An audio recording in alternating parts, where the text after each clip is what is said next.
Good evening, everyone. Thank you very much for coming together to immerse ourselves in this wonderful, rich body of wisdom and to immerse ourselves in one another's presence as well, which is an additional source of wisdom.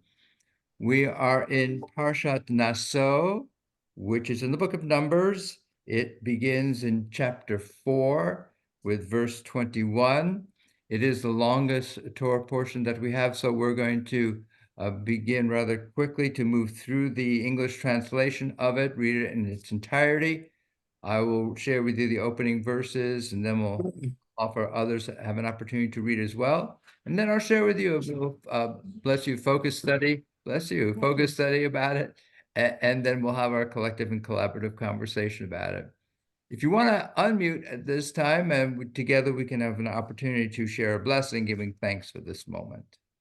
Baruch atah Adonai, Eloheinu Elohim, melech haolam, asher kiddushanu.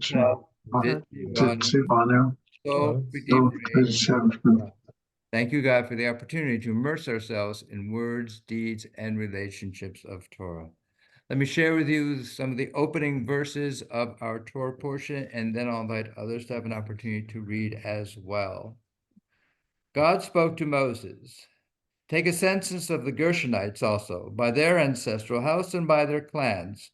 Record them from the age of 30 years up to the age of 50, all who are subject to service in the performance of tasks for the tent of meeting. These are the duties of the Gershonite clans as to labor and porterage.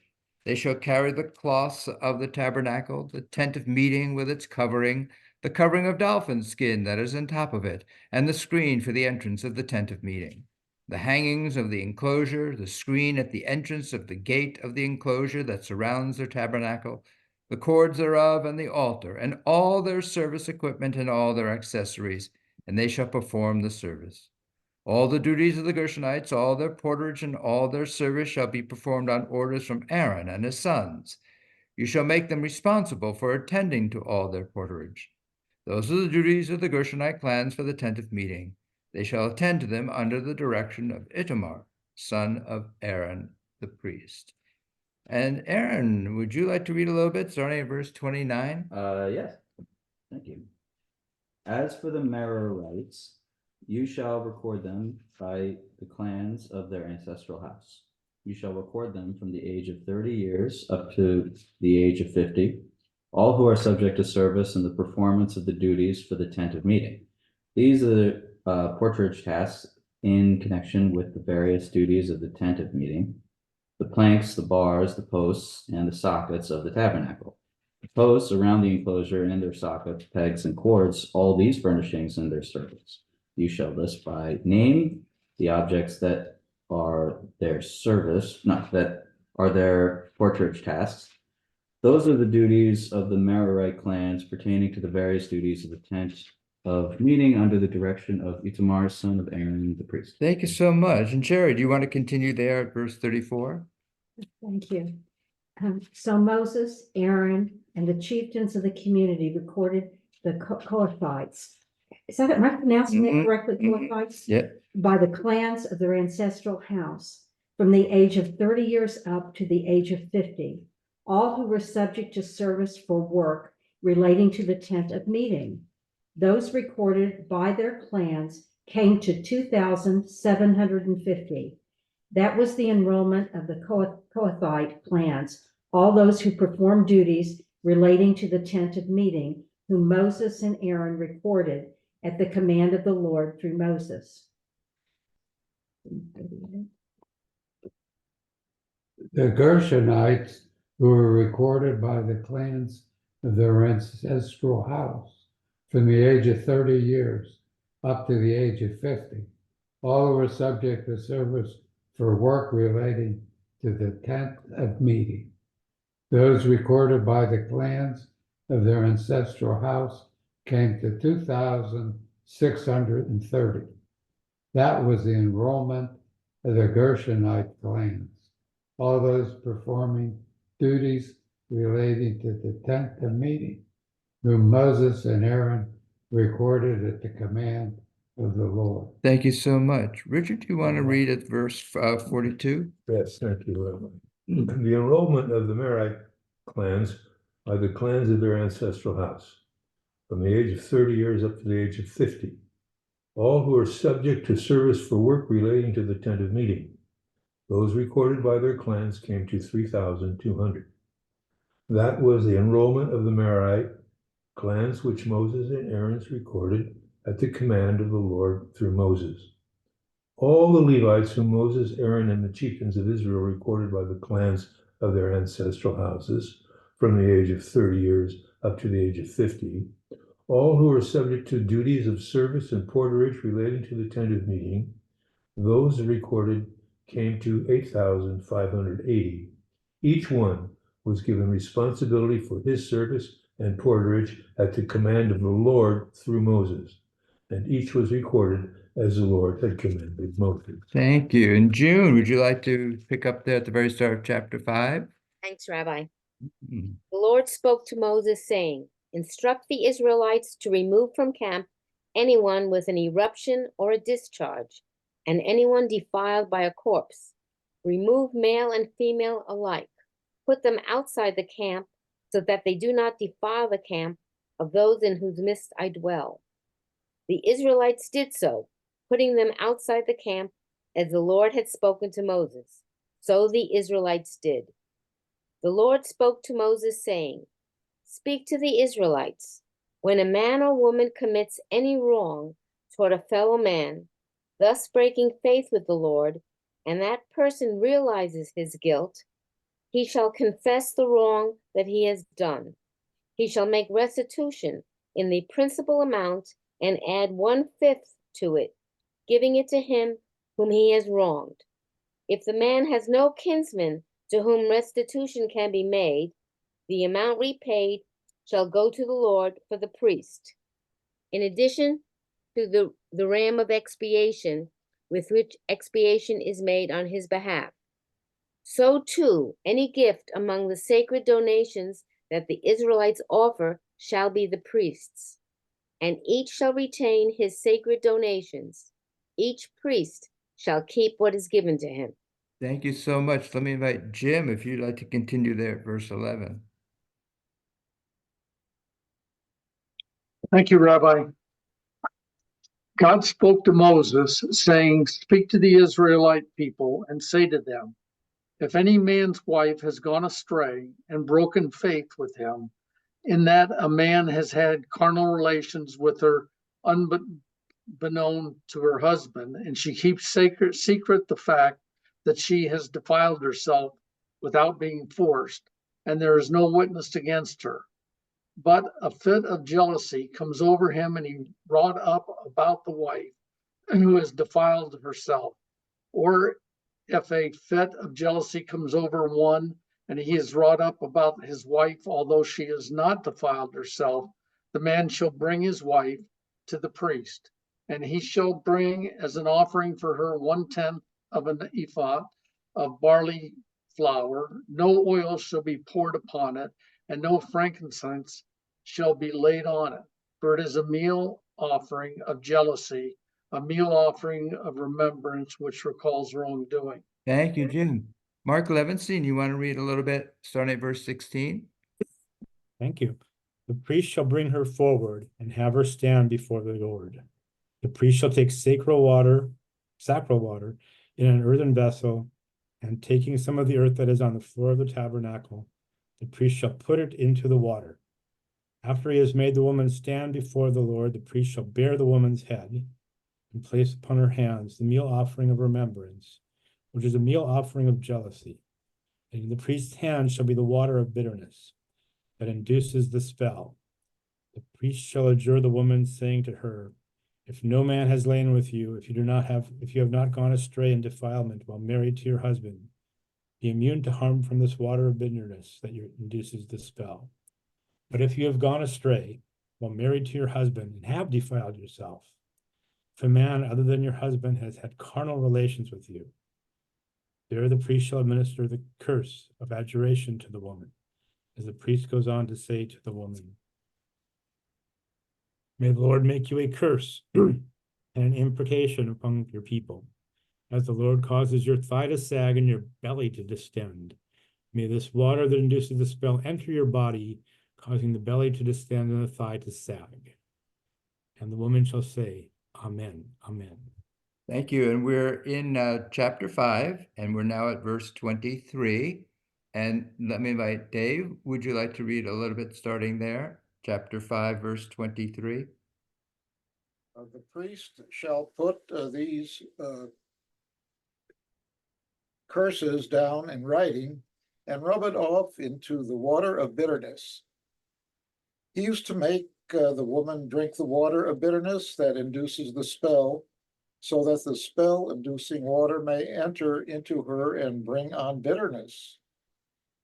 Then the priest shall take from the woman's hand the meal offering of jealousy, elevate the meal offering before Adonai, and present it on the altar. The priest shall scoop out of the meal offering a token part of it, and turn it into smoke on the altar. Last, he shall make the woman drink the water. Once he has made her drink the water, if she has defiled herself by breaking faith with her husband, the spell-inducing water shall enter into her to bring on bitterness, so that her belly shall distend and her thigh shall sag, and the wife shall become a curse among her people. But if the woman has not defiled herself and is pure, she shall be unharmed and able to retain seed. This is the ritual in cases of jealousy when a woman goes astray while living in her husband's household and defiles herself, or when a fit of jealousy comes over the husband and he is wrought up over his wife, the woman shall be made to stand before Adonai, and the priest shall carry out this ritual with her. The man shall be clear of guilt, but that woman shall suffer for her guilt. Thank you, Dave. And Justin, would you like to continue there at the very start of chapter 6 in the book of Numbers? Thank you, Rabbi. The Lord spoke to Moses, saying, Speak to the children of Israel, and you shall say to them, a man or a woman who seats himself apart by making a Nazirite vow to abstain for the sake of the Lord, he shall abstain from new wine and aged wine. He shall not drink even vinegar made from new wine or aged wine, nor shall he drink anything in which the grapes have been steeped, and he shall not eat neither fresh grapes nor dried ones. For the entire duration of his abstinence, he shall not eat any product of the grapevine, from seeds to skins. All the days of his vow of abstinence, no razor shall pass over his head until the completion of the term that he abstains for the sake of the Lord. It shall be sacred, and he shall allow the growth of the hair of his head to grow wild. All the days that he abstains for the Lord, he shall not come into contact with the dead.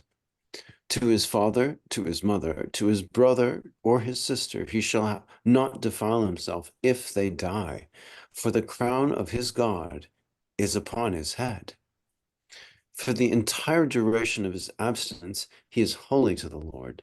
If someone in his presence dies unexpectedly or suddenly and causes the Nazirite head to become defiled, he shall shave off the hair of his head on the day of his purification. On the 7th day, he shall shave it off. And on the 8th day, he shall bring 2 turtle doves or 2 young pigeons to the Cohen at the entrance to the tent of meeting. The Cohen shall prepare one for sin offering and one for a burnt offering, and atone on his behalf for sinning by coming into contact with the dead, and he shall sanctify his head on that day. He shall consecrate to the Lord the period of his abstinence and bring a lamb in its first year as a guilt offering. The various days shall be canceled because his Naziriteship has been defiled. Thank you so much, Justin. Let me invite Robert, if you'd like to continue there at verse 13 of chapter 6. Yes, thank you. And this is the law of the Nazirite when the days of his separation are fulfilled. he shall be brought unto the door of the tabernacle of the congregation, and he shall offer his offering unto the Lord. One he-lamb of the first year without blemish for a burnt offering, and one ewe lamb of the first year without blemish for a sin offering, and one ram without blemish for peace offerings, and a basket of unleavened bread, cakes of fine flour mingled with oil, and wafers of unleavened bread anointed with oil, and their meat offering and their drink offerings. And the priest shall bring them before the Lord, and shall offer his sin offering and his burnt offering, and he shall offer the ram for a sacrifice of peace offering unto the Lord, with the basket of unleavened bread. The priest shall offer also his meat offering and his drink offering. And the Nazirite shall shave the head of his separation at the door of the tabernacle of the congregation, and shall take the hair of the head of his separation and put it in the fire which is under the sacrifice of the peace offerings. And the priest shall take the sodden shoulder of the ram, and one unleavened cake out of the basket, and one unleavened wafer, and shall put them upon the hands of the Nazirite, after the hair of his separation is shaven. And the priest shall wave them for a wave offering before the Lord. This is holy for the priest, with a waved breast and heaved shoulder, and after that the Nazirite may drink wine. This is the law of the Nazirite who hath vowed, and of his offering unto the Lord for his separation, beside that his hand shall get, according to the vow which he vowed, so he must do after the law of his separation. And the Lord spake unto Moses, saying, Speak unto Aaron and unto his sons, saying, On this wise ye shall bless the children of Israel, saying unto them, The Lord bless thee and keep thee. The Lord make his face shine upon thee and be gracious unto thee. The Lord lift up his countenance upon thee and give thee peace. And they shall put my name upon the children of Israel, and I will bless them. Thank you, Robert. And Linda, would you like to read a little bit? We're at the start of chapter 7. Sure, Rabbi, thank you. Thank you. Bamidbar 7. And it was that on the day that Moses finished erecting the Mishkan, he anointed it, sanctified it and all its vessels, and the altar and all its vessels. And he anointed them and sanctified them. And the chieftains of Israel, the heads of their fathers' houses, presented their offerings. They were the leaders of the tribes. They were the ones who were present during the counting. They brought their offering before the Lord, 6 covered wagons and 12 oxen, a wagon for each 2 chieftains and an ox for each one. They presented them in front of the Mishkan. And the Lord spoke to Moses, saying, Take it from them, and let them be used in the service of the tent of meeting. You shall give them to the Levites in accordance with each man's work. So Moshe took the wagons and the cattle and gave them to the Levites. He gave 2 wagons and 4 oxen to the sons of Gershon according to their work. And he gave 4 wagons and 8 oxen to the sons of Merari according to their work, under the direction of Ithamar, son of Aharon the priest. But the sons of Kohath he did not give, for incumbent upon them was the work involving the holy objects, which they were to carry on their shoulders. So the chieftains brought offerings for the dedication of the altar on the day it was anointed. The chieftains presented their offerings in front of the altar. And Hashem said to Moshe, 1 chieftain each day, 1 chieftain each day shall present his offering for the dedication of the altar.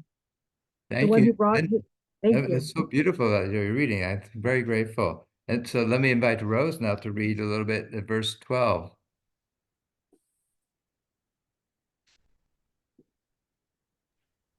Okay.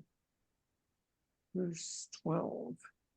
The one who presented his offering on the first day was Aminadab of the tribe of Judah. his offering, 1 silver bowl weighing 130 shekels, and 1 silver basin of 70 shekels by the sanctuary weight, both filled with choice flour with oil mixed in for meal offering. 1 gold ladle of 10 shekels filled with incense, 1 bull of the herd, 1 ram, 1 lamb in its first year for a burnt offering, 1 goat for a sin offering, and for his sacrifice of well-being, 2 oxen, 5 rams, 5 he-goats, and 5 yearling lambs. That was the offering of Nahshon, son of Amminadab. On the second day, Nathaniel, son of Zuar, chieftain of the Issachar, made his offering. He presented as his offering 1 silver bowl weighing 130 shekels and 1 silver basin of 70 shekels by the sanctuary rate, both filled with choice flour with oil mixed in for meal offering, 1 gold ladle of 10 shekels filled with incense, 1 bull of the herd, 1 ram, 1 lamb in its first year for a burnt offering, 1 goat for a sin offering, and for a sacrifice of well-being, 2 oxen, 5 rams, 5 he-goats, 5 yearling lambs. That was the offering of Nathaniel, son of Zuar. On the third day, it was the chieftain of the Zebulunites, Eliab, son of Helon. His offering, 1 silver bowl weighing 130 shekels, 1 silver basin of 70 shekels by the sanctuary weight, both filled with choice flour with oil mixed in for a meal offering. 1 gold ladle of 10 shekels filled with incense, 1 bull of the herd, 1 ram, 1 lamb in its first year for burnt offering, 1 goat for a sin offering, and for his sacrifice of well-being, 2 oxen, 5 rams, 5 he-goats, 5 yearling lambs. That was the offering of Eliab, son of Helon. Thank you so much, Rose. And Catherine, would you like to pick up there at verse 30? Thank you, Rabbi. On the 4th day, it was the chieftain of the Reubenites, Elazar, son of Shedeur. His offering, 1 silver bowl weighing 130 shekels, and 1 silver basin of 70 shekels by the sanctuary weight, both filled with choice flour with oil mixed in for a meal offering. 1 gold ladle of 10 shekels filled with incense, 1 bull of the herd, 1 ram, and 1 lamb in its first year for a burnt offering, 1 goat for a sin offering, and for a sacrifice of well-being, 2 oxen, 5 rams, 5 he-goats, and 5 yearling lambs. That was the offering of Elazar, son of Shedeur.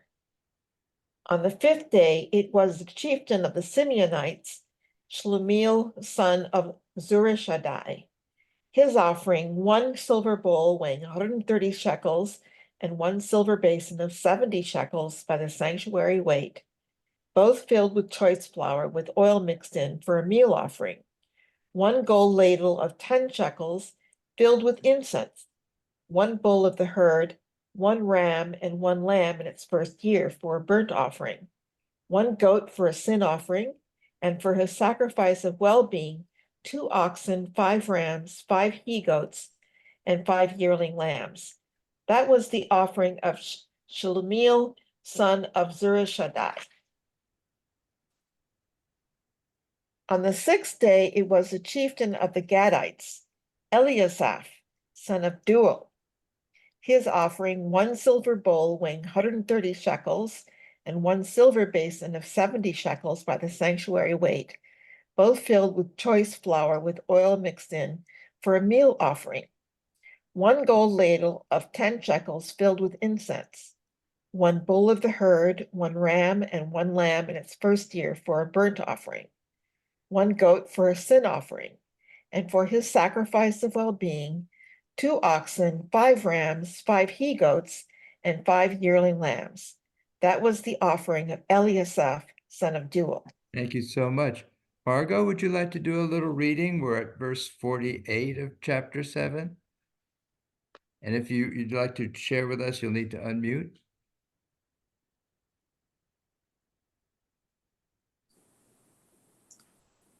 Oh, shoot.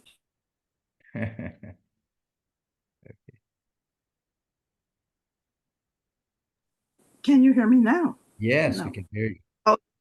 Okay. I have to apologize to the class. I at 10 till I was ready to go. Then my computer went out. So We're happy to have you with us in any way. okay. So 42. On the sixth day, it We're was now the on chief. we're in verse 48 on the seventh day. Oh, 48. Oh, okay. On the seventh day. On the seventh day, it was the chieftain of the Ephraimites, Elishana, son of Ehud. His offering, what his offering, one silver bowl weighing 130 shekels, and one silver basin of 70 shekels by the sanctuary weight, both filled with choice flour with oil mixed in, for a meal offering. Some gold ladle, one gold ladle of 10 shekels filled with incense, one bull of the herd, one ram, and one lamb in its first year for a burnt offering, one goat for a sin offering, and one for a sacrifice of well-being, 2 oxen, 5 rams, five he goats, and the yearling lambs. That was the offering of Elishana, son of Amnihud. You want me to do the 8th day? Sure. Thank you. Should I? I'll do the, okay. On the 8th day, it was the chieftain of the Manassas, Gamaliel, son of Pendahzur. His offering, one silver bowl weighing 130 shekels, one silver basin of 70 shekels by the sanctuary weight, both filled with choice flour with oil mixed in for a meal offering. At one gold ladle of 10 shekels filled with incense, one bull of the herd, one ram, one lamb in its first year for a burnt offering, one goat for a sin offering, and for the sacrifice of well-being, 2 oxen, 5 rams, 5 he goats, 5 yearling lambs. That was the offering of Gamliel, son of Pedahzur. Thank you so much, Margot. Now we're in verse 60. On the 9th day, it was the chieftain of the Benjaminites, Abidan, son of Gideoni. His offering, one silver bowl weighing 130 shekels, and one silver basin of 70 shekels by the sanctuary weight, both filled with choice flour with oil mixed in for a meal offering.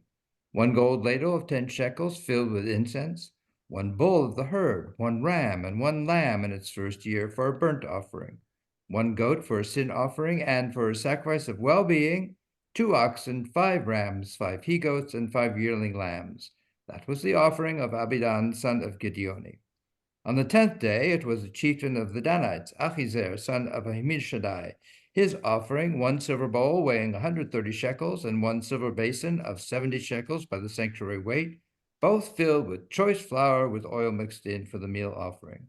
One gold ladle of 10 shekels filled with incense, one bull of the herd, one ram, and one lamb in its first year for a burnt offering, one goat for a sin offering, and for a sacrifice of well-being, 2 oxen, 5 rams, 5 he goats, and 5 yearling lambs.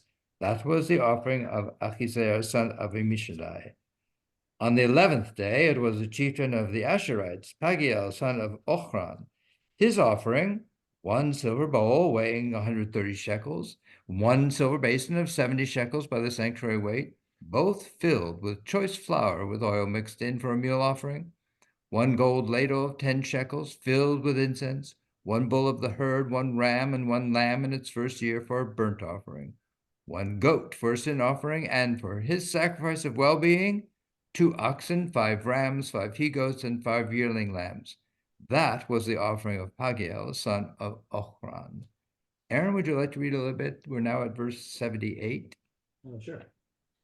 On the 12th day, it was the chieftain of the Naphtalites, Ahira son of Enan, his offering, 1 silver bowl weighing 130 shekels, and 1 silver basin of 70 shekels by the sanctuary weight, both filled with choice flour with oil mixed in for a meal offering, 1 gold ladle of 10 shekels filled with incense, 1 bull of the herd, 1 ram, and 1 lamb in its first year for a burnt offering, 1 goat for a sin offering, and for his sacrifice of well-being, 2 oxen, 5 rams, 5 he-goats, and 5 yearling lambs.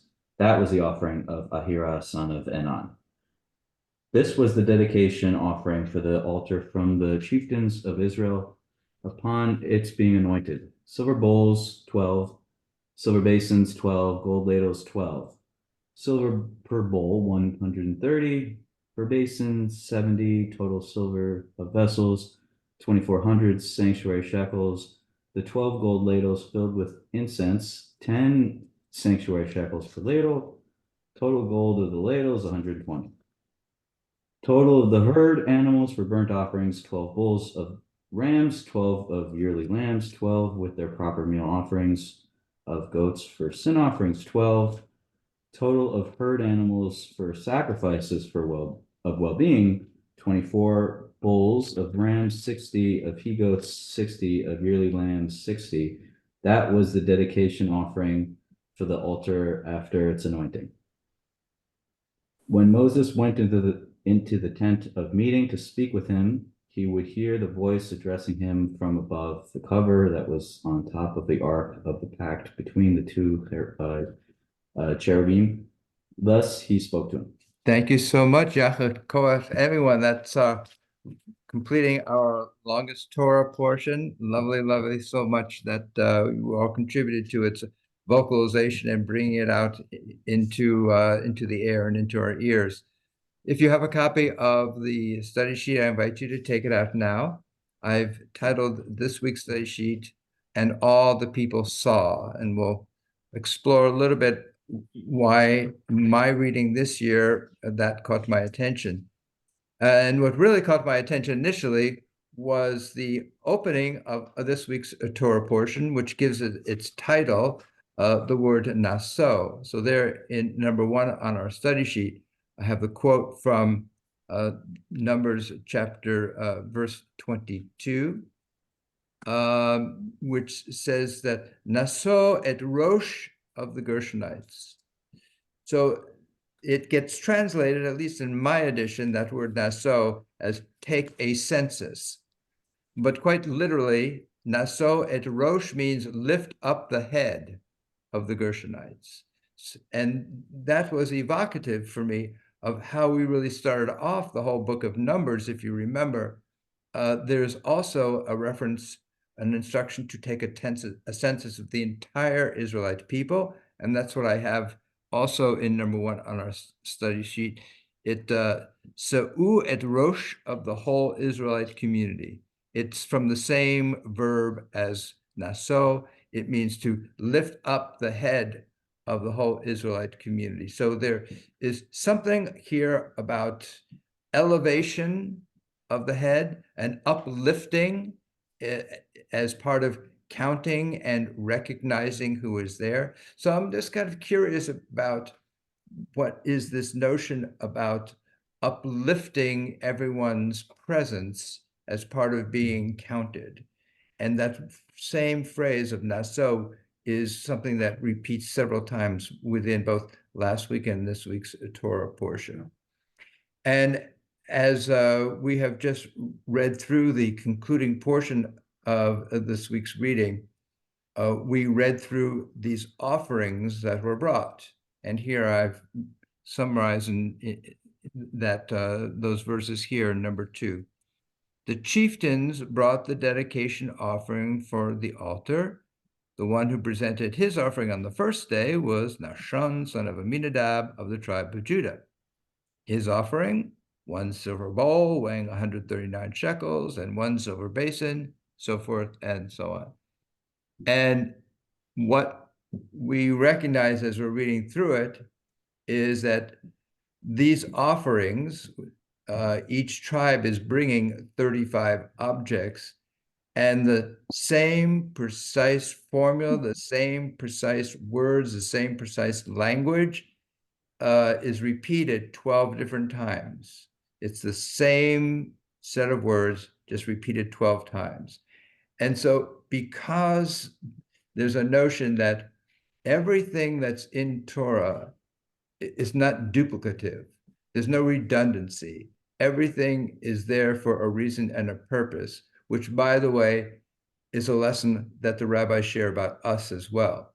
None of us is unnecessary. None of us is a mere redundancy. None of us is a mere duplication of what already exists. That we're all here for a unique reason and a unique purpose. So reading all this, where these words are just seem to be the same words that have already been said, and they're repeated 11 times or a total of 12 times, the question is, well, that's a lot of ink is being used to say the same thing. Why is that? And so that's what we're going to explore a little bit as well. And so we have in number 3, this midrash from Midrash Bamidbar Rabbah. It says, our rabbis say that although they all presented similar offerings, they meant by them to symbolize great events, which each one selected in accordance with their own judgment. So what the midrash is hinting at is that although on the surface it looks like everyone is doing the same thing, each of these tribes had a different association with the objects that they were bringing, that they were actually, for each one of them, they were perceiving what they were bringing through the lens of their own tribal experience, through their own tribal personality, their own tribal characteristics. So each one may have been bringing the same things, but they symbolized different characteristics, different events, and different experiences for each of them. So this notion about everyone seems to be in concert, but at the same time, they are perceiving that similarity through a unique and specialized and personalized lens, also evokes something about what happened at Mount Sinai. And so let me share that with you. And this is number 4, also from a midrash. And all the people saw. That's a reference to being at Sinai. And all the people seemed to be seeing the same phenomenon. Now our midrash goes on. All the people saw the sounds of sounds and the flames of flames. How many sounds were there? And how many flames were there? Each heard according to their own level of understanding what they were experiencing. And this is what it means when it says in Psalm 29, the voices of Adonai in power, the voice of Adonai in majesty. This midrash is now saying we had all these people who were present at Mount Sinai. They're all experiencing the same phenomenon, but each one who is there is perceiving it uniquely according to their own particular life experiences. And something about this exhalation of the divine voice now becomes a perception of multiple voices are now washing across the people, and each one is hearing a unique voice, if you will.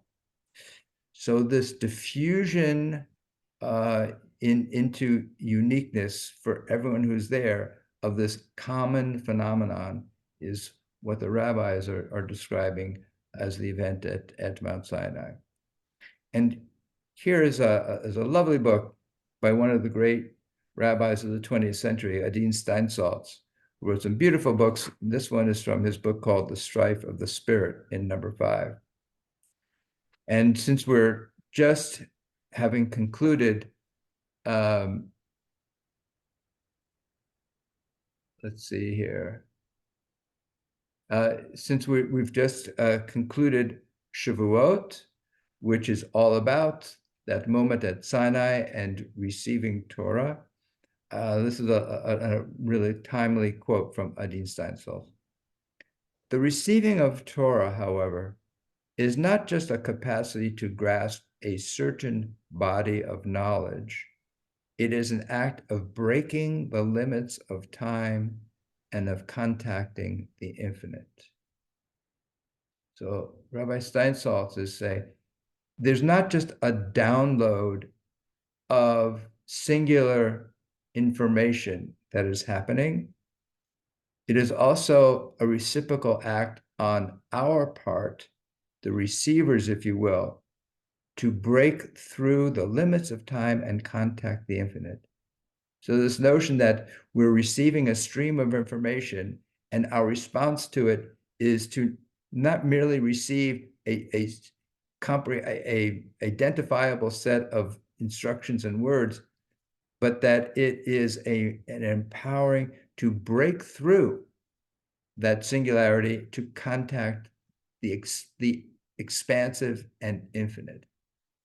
So with that, if you have your sheet, I invite you to turn it over to look at this. We're going to review this observation from Rabbi Menachem Mendel Schneerson about all these offerings that we've just read about. Often, we tend to see a tension between conformity and creativity, between tradition and innovation. On the one hand, we recognize the bedrock of principles upon which a meaningful existence must rest, the time-tested truths which transcend cultures and generation. On the other, we are faced with the powerful drive to create, to personalize, to grow and soar with our individualized talents and tools, even as they relate to the ultimate common denominator of their bond with God. They each bring to the experience the richness of their own creative souls.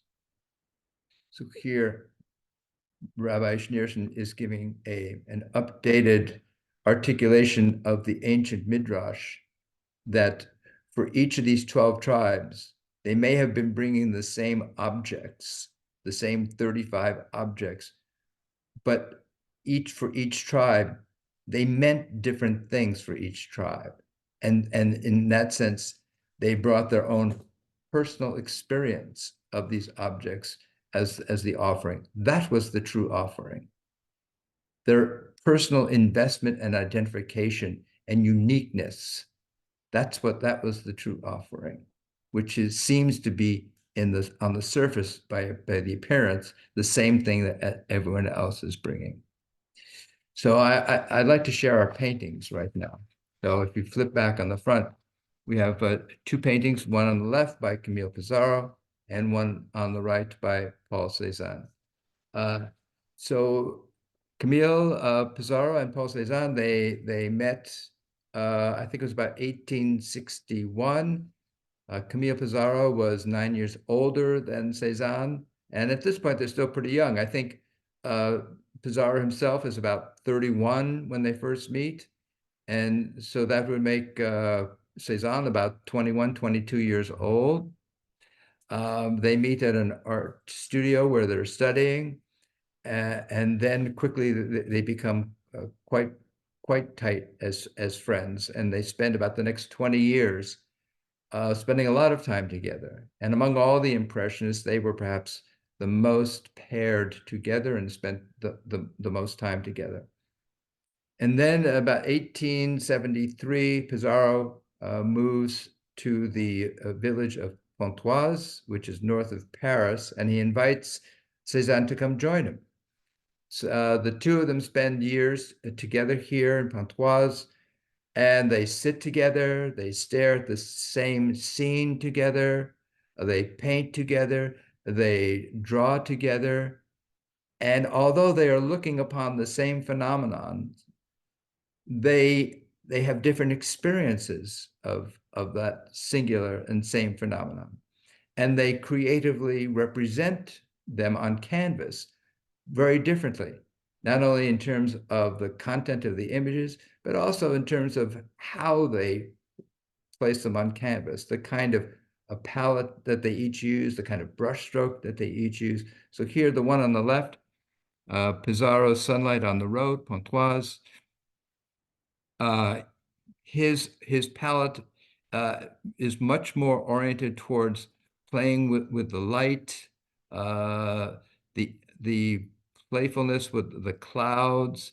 We have here figures on the road. Houses are in the background, and his brushstrokes tend to be a little bit lighter and more see-through, if you will. And then on the right, we have Cézanne's, where he has placed the houses now in the foreground. And his brushstrokes and palette are quite different. They're quite darker, and his brushstrokes tend to emphasize the geometry, the materiality of what he's perceiving. And one can already begin to see Cézanne's move towards emphasizing the planes and dimensions that he saw in everything, which then he becomes the forerunner of what gets picked up by Picasso and Braque as the cubism of existence. So here I put these side by side as just examples of two people who they loved one another. They really did. They were very close. They spent a lot of time together. They would sit together, and yet what they saw in the same setting would be different. And how they would portray what they saw was very different. Pizarro with a lighter touch, Cézanne with kind of a thicker, more material and broader brushstroke. So here we turn back to the back. This is number 7. This is a quote by Pizarro reflecting back upon the time at Pontoise with Cézanne. Well, he became influenced by me at Pontoise and I by him. We were always together, but each of us unquestionably retained the only thing that counts, our own sensation. So I share that with you because sometimes we can get caught up in the surface appearance of the text. In this case, it looks like, wow, everyone's just doing the same thing. And in my commentary this week, I characterize that as conformity. Everyone is just doing the same thing. But the Midrash points out that underneath that, there is a uniqueness, a personal experience that is being expressed. And that is what Cézanne and Pizarro and Cézanne have done here. That they're, on the one hand, looking at the same setting, but what they're experiencing is very different. And as Pizarro himself says, what's the most important thing is that we had our own unique sensation of what we were beholding. So the fact that this Torah portion is hinting at and also perhaps evoking what happened at Mount Sinai is that it is possible to both have a unique, personalized experience of the world around us and still have a shared communal commitment to a mission and to one another. That there does not need to be the kind of tension between conformity and creativity, between tradition and innovation, that indeed there is a way in which they are sympathetically involved one with the other. So with that, I see we've already got some hand raised. I'd love to know what inspired you, provoked you in the course of our reading. Catherine, why don't you go first and then Rose? Go ahead, Catherine. Okay, thank you. First of all, within the Parshat, I was struck in number 5 about the tale of the jealous husband. and how the priest is addressing jealousy as much as the sort of defilement, in a sense. And that in the end, whether or not the woman is guilty of infidelity, that there has to be some kind of purification that takes place that relieves the husband of the burden of jealousy. Oh, nice. Because jealousy in a community is not desirable at all. And can be as bad as the act itself, I think, almost is suggested here. And in terms of the paintings, I just wanted to make one more observation, that Pizarro seems sort of committed to showing depth in his image, whereas Cezanne, we have a sense of elevation. Oh, thank you. Of Bringing us back to the skill. word Naso. Thank you. Yes. Elevation. Nicely done, Catherine. Thank you so much. You want to say any? You want to say any more? No, that's it. Great, fantastic. Let me call upon Rose and Robert. Rose. Yeah, there's, thank you, Rabbi. Well, there's a lot to unpack in this parsha, which is, I guess, why it's the longest. I mean, you've got going on, to a kind of flip over backwards what Catherine was talking about. When you were talking about Pizarro and Cezanne, I was comparing and contrasting with the other dynamic duo of art, Gauguin and Van Gogh, who kind of got along a little differently, shall we say. There was intense competition and things like that. It's just kind of an interesting contrast. But I wanted, the thing with the different tribe leaders was kind of like a college graduation or a high school graduation. People getting up on the stage and getting a diploma. Kind of is like that. Catherine was commenting about the Sota, and my interpretation of the story of the Sota is that the objective was to preserve this marriage. And it had to be done in one of two ways. One is the woman, because the man suspects that she is pregnant and that he ain't the baby daddy, because because he probably was not around for a long time. He comes back, woman doesn't have her period, and she's going, So this was the way, if she wasn't pregnant, okay, if she wasn't pregnant, she doesn't have this thing. If she was actually given something that was to cause an abortion, all this stuff. When it says thigh, it means genitalia in the Torah. So it's really describing an abortion, that this pregnancy is going to mess up the marriage. They can't stay married. And, it's kind of saying stuff happens. This guy was probably away for a while. Stuff happens. But it's important to preserve this marriage. So this is the choice that the community is making to preserve this marriage. That's all I have to say. Thank you, Rose. Thank you. And let me call upon Robert, and then I'll get to Margot. Yeah, Robert. Well, thank you again for a lovely evening and all the insights. And Rose, I really appreciated your comment. That really was very insightful to me, because marriage is the bedrock of a family. Family is what civilizations are built on. That is a collective unit that, we build on. I hadn't really thought of it that way at all. And I really thank you for that. Well, I have just a few things. For me, the Torah session had two lessons. And I really appreciate all the comments. They're so insightful. The first, right off, we have, to my mind, the concept of purity.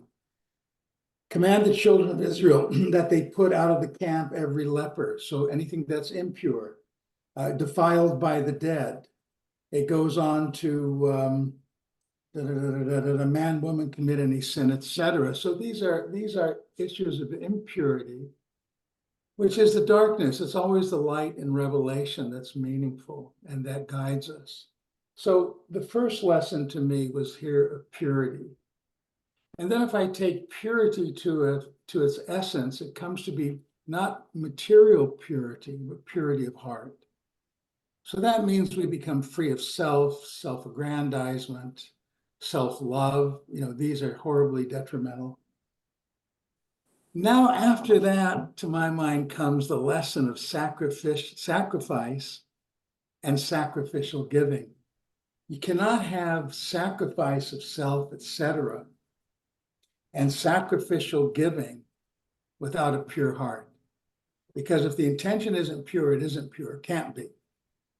So when I was listening to you about the tribes, what occurred to me, and as I was reading, was the idea that this concept of sacrificial giving by 12 tribes, instead of mentioning once, 12 times, it pointed out no one is exempt from this giving of sacrifice. Sacrificial giving starts with our own self. And I remember when I first joined some time ago, Margot and some of the others just made me feel so, and yourself, of course, made me feel so welcome, Well, they sacrificed of themselves.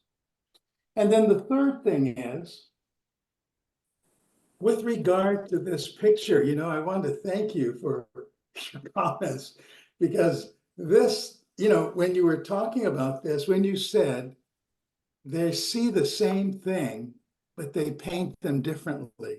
What they see, looking at the same thing, is different to them. It pointed out to me, when I transfer that to what does it mean to me as a human being and to society, I think what it means is we're supposed to listen, because each one of us views reality from a different perspective. If you have 10 poets who are asked to write about love, you're going to get 10 different poems. And if you have 10 men and women who fall in love, you're going to have 10 different spouses.